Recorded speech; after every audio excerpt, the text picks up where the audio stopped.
Bonjour à toutes et à tous et bienvenue sur la 7e illusion. Aujourd'hui, votre serviteur Jules Melon et le bûcheron du cinéma sont là. Comment vas-tu d'ailleurs, au passage? Eh ben, ça va très bien et toi? Ah, c'est un moment formidable que nous allons vivre ici parce que nous allons discuter d'un film important et pas réalisé par n'importe qui. Le tout nouveau Martin Scorsese, qui ne sera pas son dernier d'ailleurs, hein, puisqu'il est déjà en train de bosser sur un autre projet. Killers of the Flower Moon, fraîchement sorti au cinéma, et dont vous pouvez déjà lire la critique écrite sur le site par l'ami Joe. Voilà, donc nous, on arrive derrière pour une discussion sur un film qui dure 3h26. On vous promet, hein, cette discussion ne fera pas 3h26 quand même, on a des limites. Et alors, Killers of the Flower Moon, c'est quand Oui. même l'adaptation d'un livre qu'on a lu tous les deux, de fiction d'enquête écrite par David Grann, La Oui. Note américaine en VF. Mais on va parler de cinéma ici, parce que Scorsese, il en fait quelque chose de filmique. Et au casting, évidemment, beaucoup de gens parlaient de ça, mais le film va bien au-delà, on en parlera aussi. Nous retrouvons le duo Leonardo DiCaprio, Robert De Niro, pour la première fois chez Scorsese, mais deuxième fois que les deux collaborent ensemble, ces acteurs, 30 ans après Blessures secrètes. Mhm. Et alors, il y a aussi une actrice très importante dans le lot, qui est d'origine Oui. amérindienne. Alors, elle n'est pas de la même tribu des Osages dont on parle ici, mais quand même, Lily Gladstone, qui a été révélée chez Kelly Reichardt, ou Reichardt, je ne sais pas comment on prononce, mais en tout cas, Kelly Reichardt, ouais, Reichardt, je Reichardt. crois. On Ouais. a, dans la deuxième, troisième partie du film, les apparitions de Jesse Plemons et de Brendan Fraser. Voilà, ça c'est pour les plus connus. Il y a John Lithgow aussi et Oui. d'autres actrices, acteurs qu'on va pas forcément citer, mais beaucoup d'origine amérindienne, parce que il y a vraiment une caution réaliste derrière. C'est un drame historique. Scorsese s'était Mhm. déjà attaqué à cela, mais en mode plus biopic. Là, on est vraiment dans l'histoire de l'Amérique. C'est un film très important, donc. Surtout, Oui. qui résonne avec l'actualité, de toute façon, d'une manière ou d'une autre. Où on va tout simplement suivre la terrible destinée de la tribu amérindienne des Osages en Oklahoma au début des années 1920, donc il y a 100 ans, où après avoir trouvé du pétrole sur des terres qu'ils ne voulaient pas à la base, puisqu'ils ont été déplacés, comme beaucoup d'Indiens natifs par les Américains, eh bien, sur place, ils ont trouvé du pétrole. Et les Osages sont devenus l'un des peuples les plus riches par habitant, hein, aux États-Unis, même dans le monde. À cette époque, évidemment, c'était très mal vu des WASP blancs américains. On voit au début, hein, les Osages qui roulent avec des voitures, ils sont dans le luxe, ils sont dans le capitalisme à l'américaine, quoi. Totalement. Ils sont ancrés dans ce poison, mais on en reviendra à ce terme de poison. Et Oui. évidemment, les Osages vont subir beaucoup d'exactions, de meurtres, d'empoisonnement aussi, au sens strict du terme. Et c'est dévastateur de voir cela pendant 3 heures avec, en plus, donc, et ça, c'est d'emblée, il n'y a pas de spoil, hein, dès la bande-annonce, et même Scorsese le disait dans les interviews, les personnages de DiCaprio et surtout de De Niro, qui sont Mm. présentés comme assez démoniaques, hein, méchants, il faut le dire. Oui, totalement. L'important, c'est pas de savoir qui tue les Osages, non, on voit que c'est l'Amérique qui essaye de les tuer, mais comment on va descendre en enfer avec eux. Et du coup, quel est ton avis sur ce film que tu as vu 24 heures? Bah, on a vu ce film la veille au moment où on enregistre et je crois qu'il n'a pas quitté ton Oui. esprit, hein. Ah oui, ça m'a hanté. Déjà, quand j'avais lu le livre La Note américaine de David Grann, qui est aussi l'auteur de The Lost City of Z, pour la petite Ouais, anecdote quand même. Et exact. bah, ce fut vraiment un choc en fait, parce que je l'ai lu au lycée, le livre, et vraiment ça a été un choc, important pour moi sur la vision du monde que j'avais et découvrir cette histoire horrible, qui était arrivée aux Osages. Et le film en fait, choisit un point de vue complètement différent, c'est-à-dire qu'on va aller avec, le diable littéralement, plonger en enfer Ouais. et vraiment c'est un film qui est dur, très dur à regarder. C'est vraiment une plongée dans la souffrance d'un peuple qui crie lentement, qui va être empoisonné, par ces méchants, blancs en fait, hein, littéralement, qui sont là que pour le profit, qui sont là que pour posséder des terres et en fait, c'est un écho immense, comme tu le disais, à l'Amérique, et d'ailleurs j'en reparlerai plus tard, mais c'est un film qui est, dans l'ADN de Cimino. Clairement, Oui, c'est, La Porte du Paradis, c'est tout bien ça. sûr. C'est un geste, en fait, presque de Scorsese, en fait, d'un pardon, pour, en fait, l'acte, terrible, hein, qui a été camouflé, même par le FBI d'un morceau très important de l'histoire américaine et comment est-ce que le pays s'est fondé, construit sur le vol et le meurtre et c'est un film qui est absolument déchirant et dont justement en fait Lily Gladstone en est justement pour moi la performance la plus importante, la plus précieuse du film, qui est un corps qui est en train de mourir doucement et dont en fait c'est épouvantable à chaque instant et dont elle va revenir en fait pour dire que quelque part la parole, la mémoire fait enfin son œuvre quelque part ici-bas. Donc pour moi c'est un film très important, ne serait-ce que pour cette année, mais surtout dans la filmographie de Martin Scorsese. Ah, c'est très intéressant ce que tu dis parce que là, on sait que Scorsese est un adepte du rise and fall. Là, avec elle, c'est le fall and rise, mais aussi le rise and fall d'une certaine Amérique. Et c'est ça qui est fort dans ce film, qui, je t'avoue, a grandi en moi depuis la veille où j'ai fait une vidéo impro. Bon, si j'avais su. Mais non, mais c'est bien. Je suis content qu'on ait cette discussion. Oui. Merci, la 7e illusion. C'est trop bien. Et Parce que c'est qu'il y a quelque chose de puissant dans le film, mais macabre. On est vraiment. Comme tu le dis, hein, la souffrance des corps, les meurtres, c'est du Scorsese qui s'efface tout en étant du Scorsese, parce que voilà, c'est pas le film le plus flamboyant au niveau de la forme. Ouais, vous voyez, il va pas y avoir des jeux de montage de fou, des trucs, si ce n'est à certains moments, notamment au début, parce que il prend du recul pour raconter quelque chose et il met le doigt où ça fait mal. Jusqu'ici, Scorsese, bon, il a fait des films politiques, il a essayé de triturer cette Amérique-là. Mais là, il bien en est sûr. arrivé à un point où, comme tu le dis, il excave clairement une histoire qui était assez cachée depuis la note américaine de David Grann, un truc mais totalement ahurissant, une sorte de génocide local, après aussi une forme de génocide et de déportation de beaucoup de peuples indiens. On en remet une couche ici d'un peuple qui a été victime de ce capitalisme américain, qu'on a voulu intégrer de force et qui sont tombés dans le poison. Et Scorsese, il te plonge dans les méandres absolus. Et le film qui fait 3h26, il a un rythme qui est plombé volontairement aussi. Et c'est là où Scorsese, il est assez magnifique, je trouve, c'est qu'il y a du Scorsese dans le film. Mais en plus, il déconstruit son style pour le reconstruire au diapason de cette histoire tragique à l'absolu, qui est peut-être l'une des histoires les plus violentes de l'Amérique contemporaine du XXe siècle, hein, on va dire ça comme ça, avec bien sûr, et le film fait des parallèles là-dessus, les sévices qu'on portait aux Afro-Américains, notamment à Tulsa, aussi en Oklahoma, à la même époque. Et oui, il y a un moment où on voit ça. Oui. Très malin, ça d'ailleurs. C'est très malin, parce que Oui, le Scorsese parallèle règle ses comptes c'est avec ça. l'Amérique. Et C'est le ça, film, hein, et alors là, tu vois, le film, c'est là où on se dit, des fois, le fond, c'est la forme c'est le fond. Justement, là, il met un petit peu la forme en retrait pour ancrer le film dans le fond, et en faisant cela, il fait du cinéma. Donc, il en revient à la forme. C'est assez brillant de voir cela. Cette atmosphère, tu l'as dit, quoi. Lily Gladstone, c'est la représentation du peuple osage, tout simplement. oui. On la voit souffrir des pertes qu'elle subit, elle-même corporellement.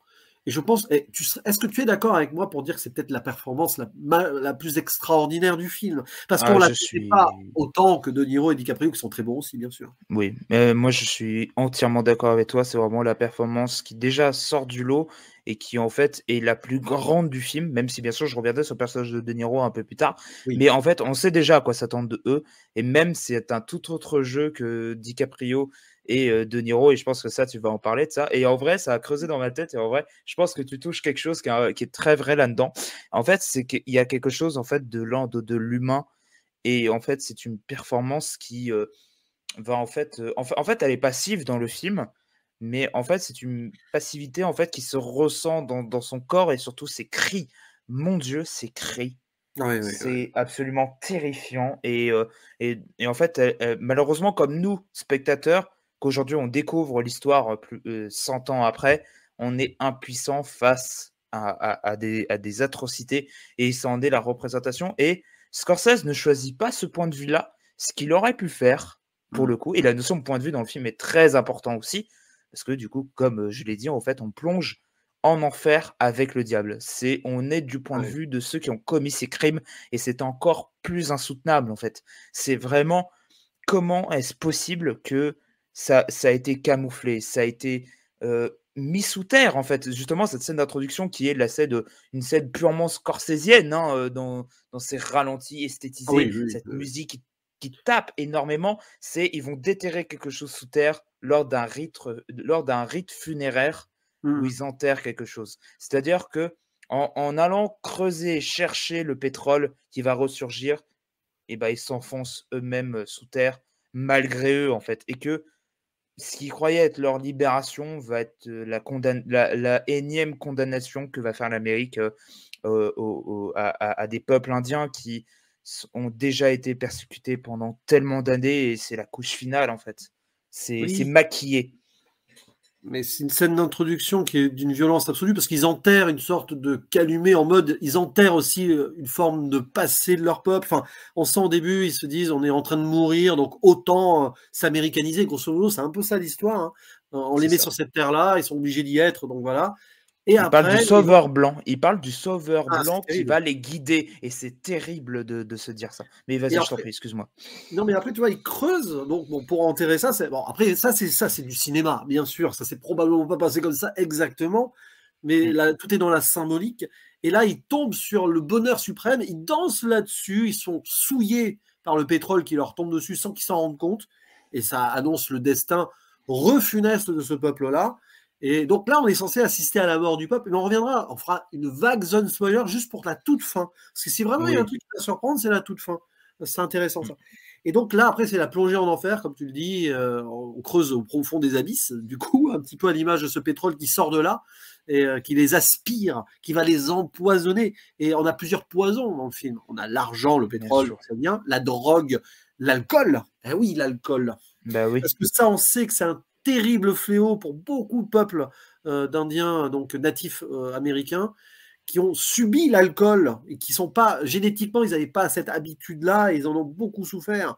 Il y a eu un film Mm, mm. récemment d'ailleurs qui est sorti cette année, qui est un peu passé inaperçu, qui s'appelle War Pony de Riley Keough entre autres, qui montre Oui, que oui. aujourd'hui, il y a des peuples donc des réserves où ils vivent dans une pauvreté extrême à cause de la drogue, de l'alcool et tout. Bon, bah, on voit d'où ça vient, ça. Voilà, on voit d'où ça vient.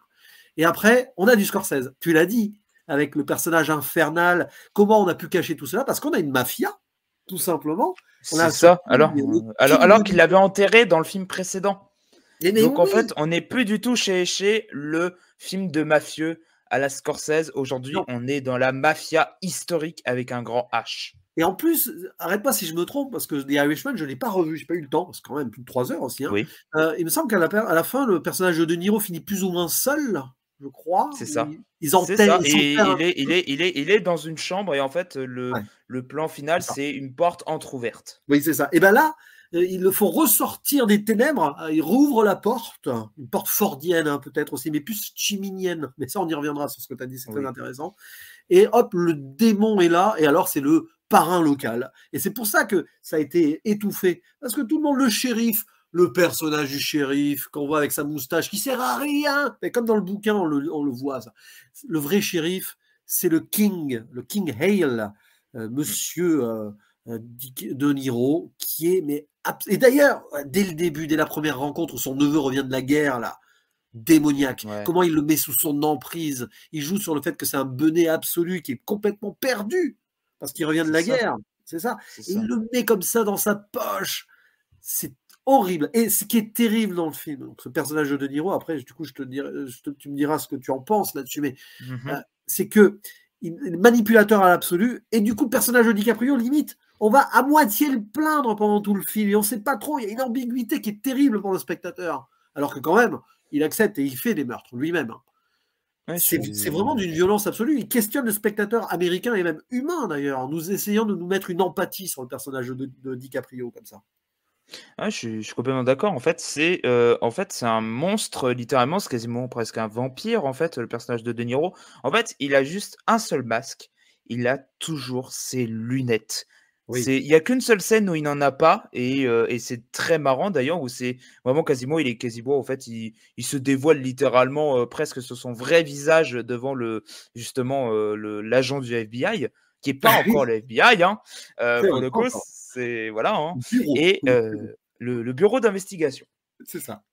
Et en fait, comment il le met sous sa poche, comment est-ce qu'il a mis tout un peuple sous sa poche, en fait, en faisant croire qu'il a été le sauveur. Et même, il y a une phrase terrible vers la toute fin du film, il dit: «Je les ai emmenés vers le XXe siècle». Alors qu'en Oui. soi, il les a conduits en enfer et sur la destruction, en fait, pour s'approprier tout ça.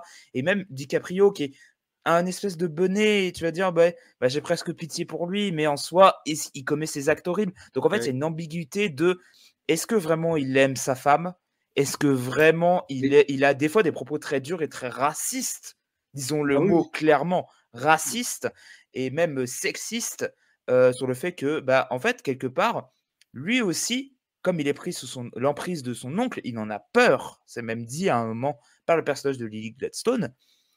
Et ben, il va lui-même prendre sous son emprise le personnage de sa femme, en fait. Ouais, ouais. Et même d'ailleurs, c'est lui qui va forcer le jeu, quelque part, même si elle aussi, elle est attirée par ce bonnet, en fait, quelque part, hein.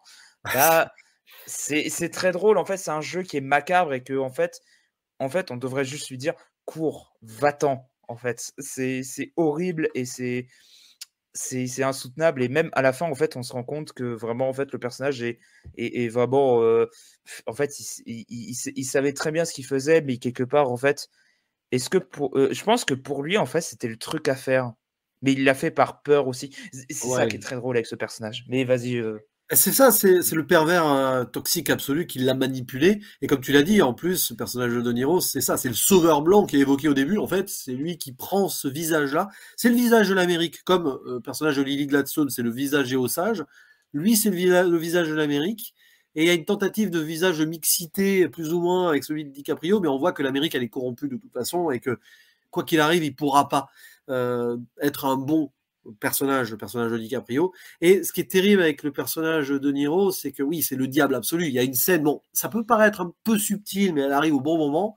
Un moment avec il y a quelque chose qui s'embrase et il y a les flammes dans ses lunettes. Ça va rappeler un personnage diabolique dans Oh Brother des frères Cohen. oui, J'aime beaucoup cette idée de cet humain désincarné comme il y a dans Oh Brother, mais comme ce personnage de Niro, c'est un être humain hein, sur le papier, voilà, mais c'est alors ça. il n'a aucun sentiment. Enfin, à part l'argent, il n'y a rien. Et puis le personnage de DiCaprio, il le dit au début, ah moi j'aime beaucoup l'argent. Oui, Oui, c'est ça, les comme un victimes de petit bonnet, j'aime bien l'argent, c'est je ça. l'aime bien. Il s'adresse avec des phrases toutes simples et c'est comme ça qu'il se le met sous sa poche, en fait. Et même cette scène, tu dis, bah oui, certes, elle est peu subtile, mais on est vers la fin et vraiment le visage s'est découvert à lui-même. Donc, en fait, vraiment, c'est la terre même qui est détruite et en plus, c'est la terre bah, de son neveu, en fait. Ce qui est Oh, purée, encore c'est plus terrible. terrible en soi, parce qu'il détruit lui-même son neveu. Et du coup, en Oui, fait, c'est un personnage qui écrase tout. Alors qu'en soi, juste, en fait, même la scène en fait, où il regarde justement les événements de Tulsa, de Tulska? Tulska? tout ça, ouais, tout ça. C'est ouais, Ah Tulsa oui, quand il regarde ça, oh là et là. oui et c'est terrible parce qu'on le voit à travers ses yeux et en fait, c'est un parallèle, bah, qu'il est en train de faire la même chose, en fait. C'est terrible Il cette scène est où donc, alors pour recontextualiser, c'est en 1921, hein, il y a eu une sorte de lynchage, tout a été cramé avec des dizaines de morts et tout. Et quand il regarde ça, limite, il a même pas, il a aucun sentiment sur son visage. beh, Et c'est vrai que mmh, ce reflet dans les lunettes, ça renvoie au reflet des flammes derrière. Et ce qui se passe à tout ça, il va le faire. Il le fait à Fairfax hein, et tout, c'est ça la ville, je crois. c'est Euh, ça. il le fait, à un moment, il y a une maison qui explose, dynamitée et tout. Il y a une dame qui dit ah, c'est comme à Tulsa. Bah oui, le parallèle, il est là. Il Bah, est oui. évident. À un moment, il y a même le Ku Klux Klan qui défile tranquillement dans la ville et on voit des gens de la ville qui enlèvent leur cagoule en mode l'un des. Je sais pas, je crois que c'est le gars qui est un petit peu le curateur de Lily Gladstone, le personnage, parce qu'il Oui, faut c'est ça, savoir, oui. c'est terrible en plus, parce que la plupart des Osages et tout qui avaient ces richesses, ils avaient besoin d'avoir un curateur blanc parce ils savaient pas trop gérer leur fortune. C'est quand même violent ça aussi. Mmh mh. Y a tout un truc derrière, d'un cynisme profond. Et c'est le cynisme de toute une économie américaine en fait. Et c'est vrai que De Niro, là, oui, enfin, toute cette ville, tout cet endroit, toute cette Amérique, elle est condamnée et contaminée, plutôt, je dirais. Et les Osages Ça. sont là. Ils sont là où on les a mis en plus, et qui subissent doublement. Et ce qui est terrible, c'est que le personnage de De Niro le voit dans le conseil des Osages, en mode là, ils le saluent, ils lui disent merci pour tout. Oh, quand tu vois ça, ça fait mal au cœur. Ah Mmh là mh. là. En fait, il a manipulé tout le monde, quoi. C'est Et, ça. bon, heureusement, à un moment, il va se passer ce qui va se passer. Et c'est Oui. intéressant parce qu'on parlait du FBI, enfin du bureau. Le bouquin, Mmh mh. parce qu'on a lu tous les deux, c'est vraiment Ouais. un récit d'enquête. Le film, c'est autre chose quand même. C'est un récit Ah oui, historique. totalement. Et on va dans la culture. Et on est vraiment à un moment dans les traditions des C'est Osages. ça. Tant et si bien qu'on n'est pas loin du folk horror, hein, quelque part. Oui, c'est ça. Pour citer Vincent Maloza qui a écrit, lisez l'article d'ailleurs qu'il a écrit dans les Cahiers du cinéma, il est absolument sublime. Il parlait de Southern Gothic. En Ah fait, oui, tout c'est ce ça. qui s'apporte au vaudou et aux sorciers, en fait. Et il disait que De Niro est le sorcier blanc. Parce que c'est lui en soi qui amène le poison aussi Ah oui. littéralement du personnage de Lily Gladstone et des autres en fait. Parce que il n'a pas empoisonné que c'est Molly, c'est ça le personnage. Il n'a pas empoisonné Oui. que Molly, il en a empoisonné tant d'autres avant elle. Et Ouais, c'est c'est ça, on n'est terrible pas quelque loin, part. on est pas loin dans des histoires de Flannery O'Connor, là, tiens, j'y pense, là. Il y a des trucs comme ça que j'avais étudié aussi à la fac. C'est le mal américain qui peut d'ailleurs être derrière la personne qui a l'air la plus charmante, tu vois, possible. Enfin, C'est le ça. mal est Qui, est, partout. ah, qui a baigné dans la culture, hein. D'ailleurs, le personnage de De Niro apprend à s'imprégner de la culture, il apprend des Bien mots sûr, aux sages. il C'est parle, ça. au sage. C'est ça. Et De Niro, il parle, le personnage de Niro, de William Hale. Bah, d'ailleurs, Hale, c'est très drôle le nom. Mais c'est pas Hell, mais c'est Hale, mais c'est pas loin, ouais. C'est Mais c'est son Hale, vrai mais nom, c'est hein, pas ça n'a pas loin. été Mais c'est changé. son vrai nom et c'est ça qui est terrible. C'est ça qui est terrible en fait. C'était prédestiné dans son nom. C'est un C'est mélange et entre. Tu sais, tu peux avoir un mélange entre Hell, l'enfer, et Ale, qui est une sorte d'alcool, hein, de bière. Donc, c'est ça. C'est ça, c'était prédestiné en fait. Je viens de m'en rendre compte là quelle juste à horreur. l'instant. Et vraiment, en fait, il parle la langue, en fait. Et à Voilà. chaque fois, c'est pour dire toujours des mots pour les réconforter, dire je suis là pour vous. Et il les dit en cette langue-là. Et c'est en fait quelque chose que eux, ils ont juste pris leur culture, la culture des Osages, qui est une magnifique culture, qui est une ode à la nature, une Ouais. ode à justement à retourner à avoir un lien, une connexion avec la terre elle-même. Et en Ah fait, il oui. se l'approprie pour la pervertir, cette terre-là, l'amener dans une terre de goudron et surtout, Oui, oui.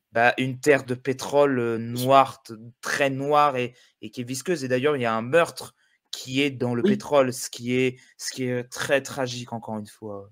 Ah oui, puis il y a Oui. des moments très gore, hein. C'est vrai qu'à un moment, il parlait de Harry Astor, je crois, à Martin Scorsese dans les interviews. Oui, on voit des trucs qui peuvent être Midsommariens, le côté folk horror, mais là, chez les Osages, des moments brutaux d'un seul coup. Alors, pas autant que dans Midsommar non plus, mais quand même. Oui, oui. Et oui, les traditions et les coutumes que l'on voit donc déjà cette danse au début, mais Mmh. pas que. Les enterrements, notamment. Oui. On entend la langue. D'ailleurs, on parle du Wakanda, qui est le dieu, hein, pas Wakanda, attention, hein, ceux Oui, qui faites pas l'erreur, oui, pas le Wakanda. Wakanda avec un T. C'est Wakanda. très intéressant de voir ça. Et puis, à un moment, il y a une scène qui m'a bouleversé. J'ai envie d'en parler là. C'est pas un spoil, Vas-y. de toute façon, peu importe. Hein, y a pas de, y a pas, vous les vivrez, il faut voir ça, il faut le vivre en salle de toute façon. Mais à un moment, Oui, c'est quand la mère du personnage de Lily Gladstone et des autres sœurs meurt. On voit la libération, elle voit, elle rejoint ses ancêtres. oui. C'est c'est- Ah oui, c'est je suis beau et d'accord. triste à la fois. C'est enfin, elle retrouve l'apaisement alors qu'elle a souffert pendant des années. Quelle horreur! Mais la Et c'est libération ça. n'est que par la mort, quoi. C'est ça en fait et c'est justement en fait quelque part en fait, la mort chez Scorsese elle a toujours été très brutale, très esthétisée et là soit elle est macabre et elle est sombre et dissimulée, soit en fait elle est une forme de libération, ce qui est encore plus terrible en fait, quelque part. Cette scène elle est magnifique, mais elle a quelque chose de très terrible, c'est dire que elle est libérée en fait de tous ces personnages vicieux, qui veulent juste, l'argent des Osages Ouais. et que en fait, finalement, elle peut que se libérer par la mort et rejoindre enfin ses ancêtres et retourner à cette culture, Mmh. précieuse et importante qui a été détruite, en fait et c'est une scène absolument terrible. Il y a pas que cette scène-là, moi, qui m'a bouleversé. Il y en Oui, a il y en a une d'autres, oui. toute autre vers la fin qui est absolument, Ah oui. magnifique. Mais celle-là, pour moi, c'est la mort la plus bouleversante parce qu'en fait, elle est lente et elle est amorcée dès le début par le film et c'est absolument terrible. Et puis alors, tu parlais de Michael Cimino tout à l'heure, c'est très bien ça, parce que Mmh. c'est une forme de faux western. Dès le début, quand le personnage de DiCaprio débarque, c'est vrai, c'est le code du western. Il arrive en train, on voit la population, tout ça, il regarde, mais il détourne après. Alors, c'est ça où je parlais de Ford tout à l'heure. On pourrait avoir des accents fordiens au début, et Mmh. après, il ouvre le cinéma, et en fait, il montre l'évolution de son cinéma, de ce qu'il a vécu. Lui, il a grandi en voyant des films de Ford, hein, sûrement, Scorsese, mais C'est ça. il s'est ancré d'emblée dans cette période du nouvel Hollywood.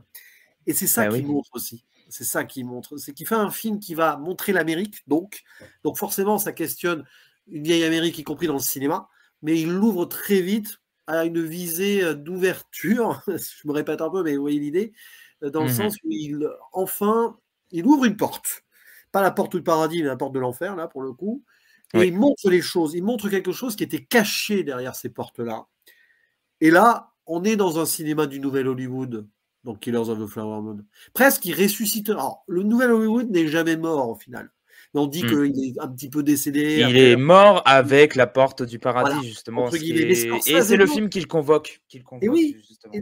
mais tu vois, Scorsese et d'autres ont essayé de garder du Nouvel Hollywood dans leur cinéma. Et là, il revient dedans. Et c'est beau. Mais alors, il le fait de façon triste, hein, pour montrer que justement, si on remet le nez dedans, il faut quand même savoir déterrer les fantômes de l'Amérique. C'est ça. Et C'est... jusque en dans la fait, BO. c'est Jusque dans ça. la BO. Parce que la BO, Et... je ne sais pas si tu as remarqué des choses sur la BO, mais il s'est Mhm. retenu de mettre des trucs rock and roll, machin. En même temps, vous allez me dire, Oui, bon, il a déjà fait un peu d'anachronisme hein, comme ça, mais bon, enfin moins que d'autres. Mais mm, surtout, la BO, alors elle est co-composée par alors, le regretté Robbie Robertson qui vient de décéder en plus, l'un des gars mhm, de The Band. Alors, il avait fait un documentaire hein, sur The Band, hein, Scorsese en plus, donc voilà. mhm. Donc il y a des. Et il faut savoir, Robbie Robertson, c'est assez extraordinaire, ça. C'est pas un hasard, il n'y a aucun hasard dans le film. C'est quelqu'un qui a des origines amérindiennes du Canada, hein, je crois. Et ces dernières années, en solo, il s'est remis en connexion avec son peuple de ses ancêtres. Et là, il te balance ça, et je pense qu'il y a des compositions qu'il a fait avec des descendants de son peuple pour ce film. Ah, Voilà. je pense que oui, totalement, parce qu'en fait, c'est totalement imprégné. À part, on a une musique qui est un peu plus nerveuse au début et à quelques Oui, moments par-ci par-là dans le film, mais c'est vraiment, on est baigné dans la culture osage et les instruments traditionnels et un retour en fait aux racines même de ce peuple en fait. c'est ça. Et puis en plus, à un moment, il y a une scène, alors c'est vers les trois quarts, je crois, de deuil et tout, où on a du blues. On a un morceau blues des années 20 qui fait la connexion directement avec ce qui s'est passé à Tulsa, hein. Un Mhm. morceau de Blind Willie Johnson, il s'appelle Dark Was the Night, Cold Was the Ground, et qui fait la connexion dans la souffrance de ces peuples, de la souffrance de ces peuples au capitalisme blanc, en grosso modo, à cette C'est Amérique ça, qui a colonisé les lieux et qui a amené des gens contre leur gré pour l'esclavage, et après il y a eu voilà, le blues est né un peu comme ça, et c'est intéressant qu'il fasse ça parce qu'il règle les comptes globalement avec ce pays. Je pense que ça va pas plaire à tout le monde, ce film. Je pense qu'il y a quand même une frange de la population, notamment américaine, qui va faire un rejet. Mais on est dans mhm, un devoir de mémoire, là. Je sais pas ce c'est que tu en ça. penses. Ah, c'est totalement un devoir de mémoire, comme bah, on va revenir chez Michael Cimino, comme quand il fait La Porte du Paradis, projet faramineux pour l'époque, hein, qui a coûté plus de 40 millions de dollars. C'était un gouffre financier, même détesté par justement la critique américaine, parce que bah, déjà Cimino faisait déjà le geste de La Porte du Paradis, comme on le dit, c'est l'Amérique. Et ben en fait, c'est une porte du paradis qui est faussée, en fait. Oui, En fait, c'est un pays qui est né, là encore, dans le meurtre et dans la possession, de quelque chose qui ne leur appartenait pas. C'est terrible, hein, déjà le film de Cimino est pour moi un des plus beaux films de l'histoire du cinéma et là, en fait, c'est quelque part aussi un devoir de mémoire envers le peuple osage et c'est surtout de dire que, à travers justement, en fait, il règle ses comptes aussi avec son propre cinéma, avec ses propres personnages quelque part aussi. ouais. Parce qu'en fait, pour une fois, ils sont pas iconisés les personnages. Ils Ah non. sont détestables à mourir vraiment. Le personnage de De Niro, à chaque fois que je le vois, j'en ai une peur bleue. Vraiment, j'avais le sang qui se glaçait. C'est vraiment c'est insoutenable de le voir à l'écran et en fait, et les seuls personnages qu'on est content vraiment de voir, bah, ce sont les membres en fait, du peuple osage qui sont en train de mourir à petit feu en fait Mm. et ces petites notes en fait qui on peut presque parler pour, extrapoler, dire, espèce de mot, c'est un chant funéraire en fait. Oui, C'est quelque chose qui est de l'ordre en fait de aujourd'hui, bah, ça s'est passé et à 100 ans, mais comme un devoir de mémoire, comme on l'a fait, je sais pas avec, bah, j'en parlais tout à l'heure en cours, bref, petite anecdote, mais bah, de Hiroshima mon amour qui était déjà aussi un travail de mémoire et aujourd'hui c'est le travail de mémoire de quelque chose qu'on a étouffé, que l'Amérique encore aujourd'hui étouffe et une réalité terrible par rapport, ce qui se passe aujourd'hui et en matière générale, parce que en soi, la haine du peuple américain envers les autres cultures ne s'est jamais Ouais. terminée, en fait. Et c'est encore plus terrible. Et avant de revenir aussi avant de faire un petit spoiler sur la fin quand même, mais l'iconisation, du coup, alors plutôt l'iconisation démoniaque, non l'iconisation positive, ça c'est sûr, et le sauveur blanc, parce que cette métaphore, elle est filée jusqu'au bout, dans le sens donc le sauveur blanc là qui parle aux sages mais qui les détruit à petit feu. Il y a donc le neveu DiCaprio qui va être le sauveur blanc avec son insuline qu'il va donner à sa femme. Et cette insuline, c'est un poison, parce qu'on y met un truc derrière. C'est quand même très violent, ça. Et à la fin, alors, c'est là où le film va pas tomber dans le sauveur blanc, le gars du FBI, enfin du bureau, etc., qui vient enfin régler l'enquête. Mais on sent quand même, dans le bouquin, c'est un peu plus, bon, oui, ils ont réglé ça, mais Hoover, en fait, le futur patron du FBI, il a fait ça pour redorer le blason, enfin voilà, c'est plus pour faire de la pub, hein, grosso modo. C'est ça. Et bon, ce gars qui est pour le coup sympathique, il fait bien son boulot, hein, le personnage de Jesse Plemons, hein, pas de problème, Ouais. comme moi, ancien Texas Rangers, pour montrer quand même que l'Amérique, c'est pas que des idiots et pas que des méchants non plus. Hein, il y en a qui, voilà, si on leur demande de faire bien le travail et d'arrêter les criminels, ils le font. Mais il n'est pas montré comme le sauveur ultime, Non. parce que on ne veut pas savoir. Enfin, on sait plus que lui. En fait, c'est ça qui est terrible. On sait Oui. plus que lui. Il arrive vraiment à la fin. C'est un choix assez étonnant. Limite presque le film aurait pu faire l'économie de son arrivée. À un moment, je suis en train de me C'est poser ça. cette question, j'arrive à 1 heure de la fin, c'est le seul vrai bémol que j'ai sur le film, c'est la dernière heure qui est quand même très bien, hein, attention. Mais en Oui, mode, est-ce que c'était nécessaire au final? Quand on arrive avec le procès, bon, c'est presque une blague. Le personnage de Brendan Fraser, il arrive presque comme une blague, tu vois. Oui, c'est ça. Et même il y a ce plan qu'on retrouve dans le tout premier trailer, en fait, qui est dans le film à la fin, quand Ernest doit aller voir l'espèce de famille de mafia. Encore une fois, on est dans la mafia.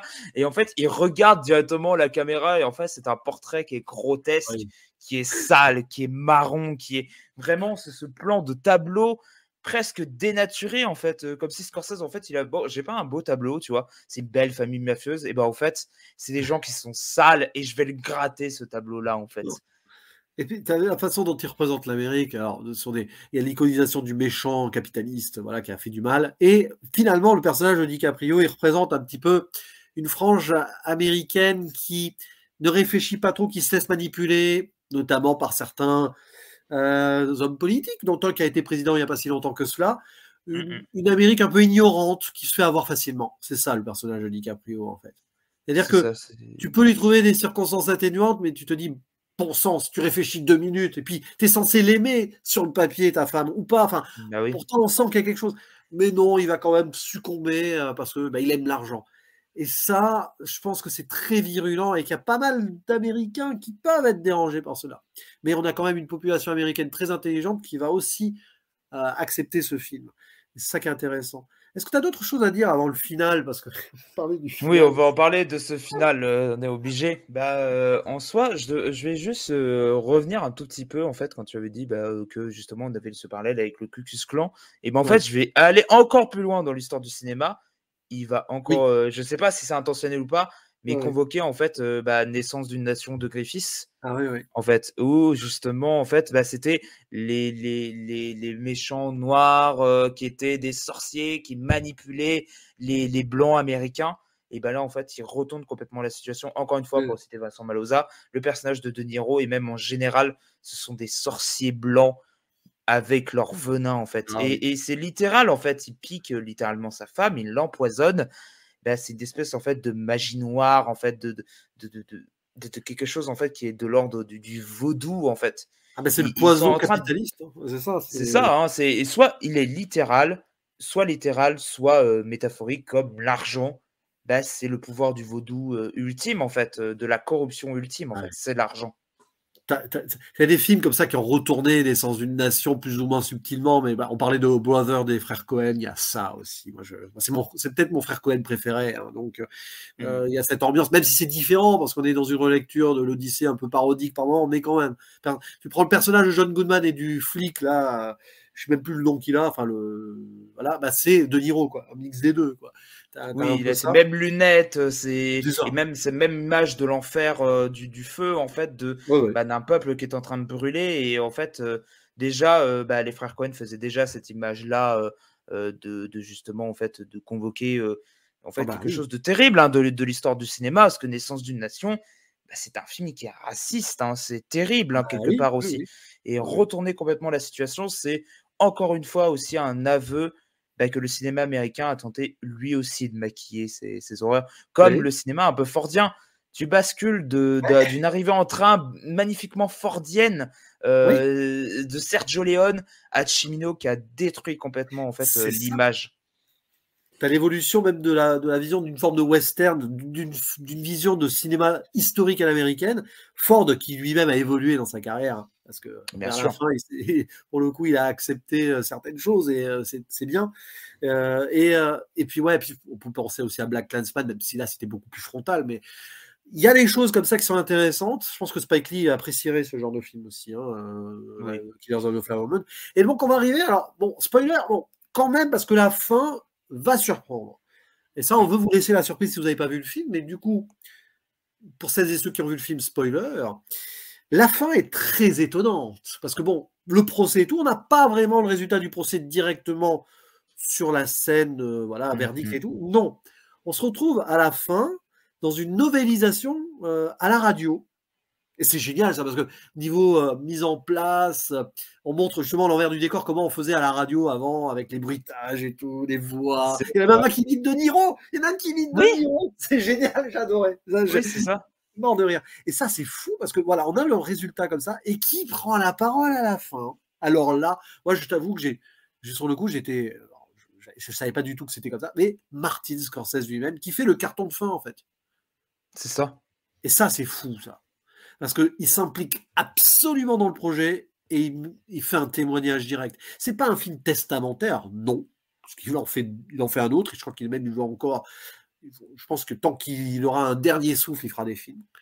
Mais il prend la parole pour dire, voyez ce film-là, non seulement je l'ai fait, mais je l'assume. Et sur le C'est moment, ça. j'étais un peu perturbé en me disant, ah, mais en fait, c'est un geste de cinéma ultime qui nous C'est fait là. ça. Mais il ne finit pas C'est. le film là-dessus, par Mm. contre. Comment Oui, il finit et le ça, film? c'est bien. Et ben, il finit en faisant une boucle avec le début. Au début, c'était la danse du pétrole, voilà, souillé et tout. À la fin, on voit donc ce plan zénithal qui va d'ailleurs faire les Flower Moon, hein, parce que c'est ça hein, aussi, là, le rapport à la nature C'est et tout, ça.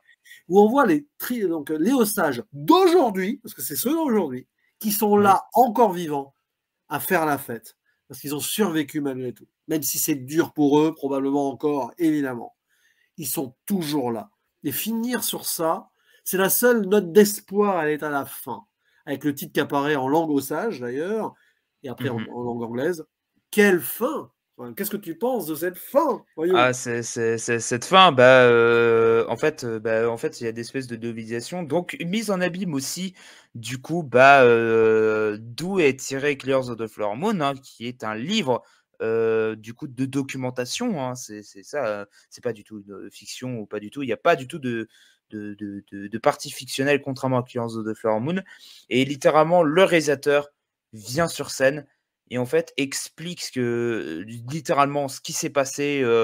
En fait, le personnage de Niro, il est sorti, il est machin, il est mort à presque 80, il est mort à plus de 80 Oui. ans, alors que le Oh, personnage de Lily Gladstone est mort très jeune.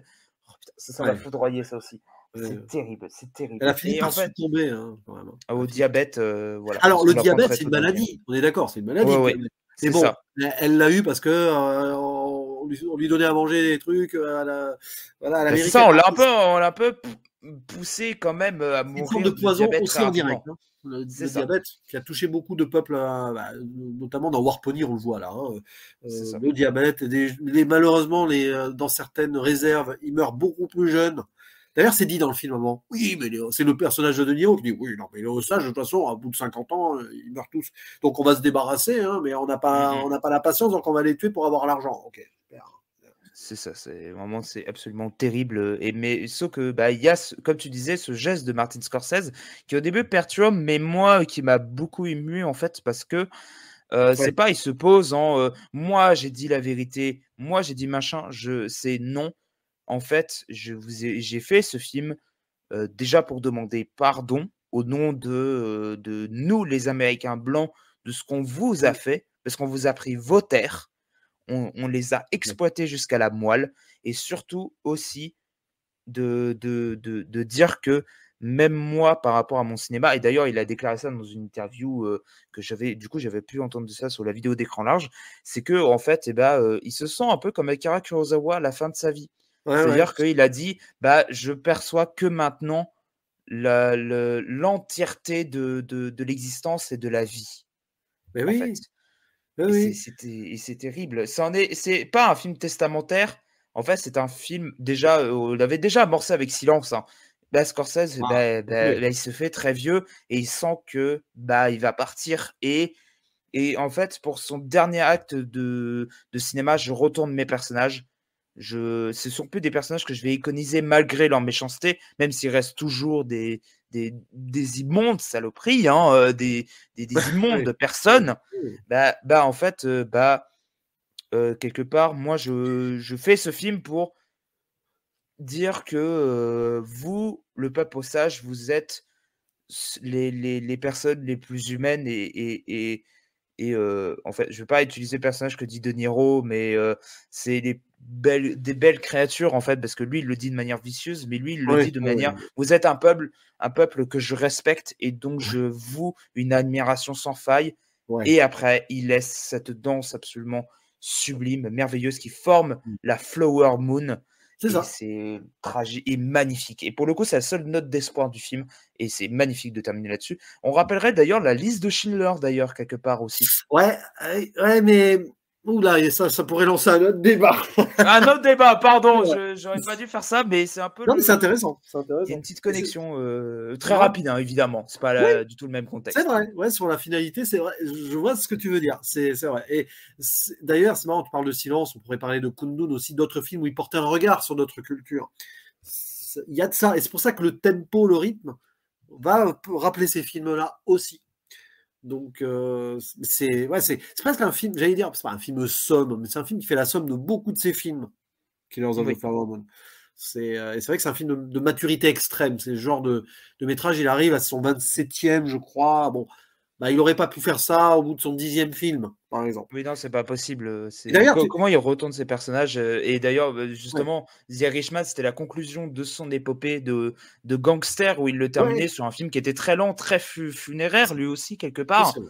C'est vrai. Et là, c'est une somme générale de son cinéma qu'il commence à conclure et dont il commence à flirter avec le cinéma d'horreur parce que c'était quasiment un film d'horreur et le prochain sujet de son prochain long métrage, Oui, ça il va va être. y aller dedans, quoi.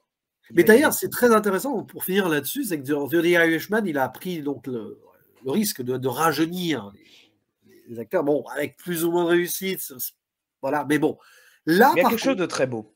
Il y a quelque chose de oh, très beau, je trouve, il y a quelque là-dedans. chose d'étrange, mais ça confère au film ouais, ce côté, un regard un peu mélancolique des choses, c'est intéressant. Là, je ne sais pas s'il avait l'idée, parce qu'il ne l'a pas fait, hein, mais les personnages de De Niro et DiCaprio, il faut le savoir, sont beaucoup plus jeunes dans la réalité. Et oui, le personnage Mmh. de William Hale, je crois qu'il avait la quarantaine, 40-50 ans, pas Oui, c'est ça, 61. ouais. Et le DiCaprio, il devait avoir 20-30 ans, enfin à peu près au début. Et donc, non, il ne les a pas rajeunis. Mais je me demande s'il n'y avait pas, en les prenant, on se disait, oh, on va faire comme sur The Irishman. Et finalement, il a décidé de les vieillir. Après, c'est ça, hein, c'est du cinéma. Et je trouve que ça marche encore plus. Voilà. Parce que si on avait essayé de les rajeunir, là, non, ça donne un Ouais, malaise encore plus non. puissant, je trouve. Oui, c'est ça, ouais et en fait, c'est de dire, que justement, en fait, cette histoire, elle s'est passée, elle s'est déroulée quelque part aussi, Au-delà des c'est un peu âges. de l'extrapolation. Ouais, voilà, c'est ça. C'est ça. Ouais, en tout cas, enfin, voilà, on a fait presque 45 minutes là. Oui, C'est un film, on pourra en parler pendant des heures. Et on vous invite en commentaire vraiment à en parler. Voilà, lâchez-vous. oui, Franchement, on a envie d'en parler avec vous aussi. À ouvrir des perspectives. On n'a certainement pas tout dit. Et ça, de toute façon, c'est très évidemment. impossible. Surtout après un premier visionnage en plus. Voilà. Mais voilà, ça restera un film important de l'année 2023, bien sûr, pas que de l'année 2023, je pense. Et allez lire le retour écrit de notre cher Joe, parce que pour lui aussi, c'est un film important. Voilà. Donc, Mmh. il va mettre peut-être tout le monde d'accord dans la rédaction, peut-être, à voir. On verra bien. On Peut-être, surveillera la vie ouais. de certaines personnes. Hein. Voilà. Mais en tout cas, merci à vous de nous avoir écoutés. Merci d'être Oui, fidèle à la 7e illusion aussi, si vous êtes là depuis plusieurs vidéos. Merci, mon cher bûcheron. Voilà. Tu n'as pas sorti la je t'en hache prie. aujourd'hui. Enfin, un peu Et envers le non, peuple pas du américain, tout. mais voilà. Oui, non, on va à l'Amérique, mais surtout, bon, bah, pour parler de ce film qui est absolument, pour moi, immense, un grand geste de cinéma Ouais, pour, extrapoler le truc, mais vraiment aller le voir en salle, au moins pour donner une chance, en fait, au geste que fait oui. Scorsese, parce qu'il est très, très, très important.